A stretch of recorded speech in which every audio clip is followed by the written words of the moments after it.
probably going to be a lifelong injury for him. A life-changing fall over a piece of metal this attorney says his client never saw. The case was easily preventable. Chris Davis represents the 67-year-old man who asked not to be identified.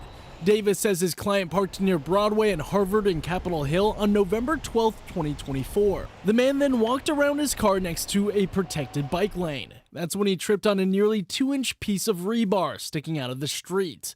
Davis says the city is to blame, that the metal was left behind, hammered down but still exposed, after the city workers removed a concrete wheel stop. Bent down, but even if they're bent down, they still present at least a 1.5 to 2 inch tripping hazard for people.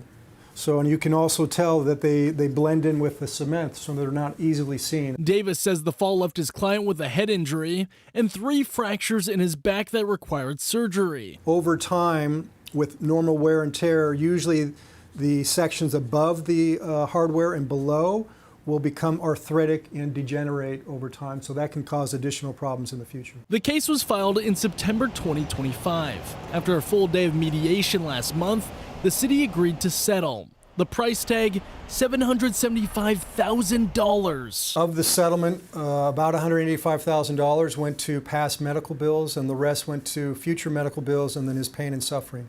When we went back to the corner, the rebar appeared to be gone. But Davis says he's handled several other cases involving serious injuries from exposed rebar throughout Seattle and wants the city to do more. The city knows this, and unfortunately they just have not been diligent as far as replacing those wheel stops.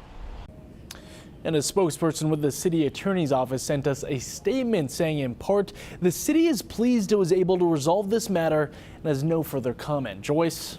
So I know the man is not willing to be identified, as you said, but how is he feeling now that the case has been settled? Well, Joyce's attorney says his client is happy and relieved the case is settled and is glad to move forward with his life. All right. Thanks, Brady.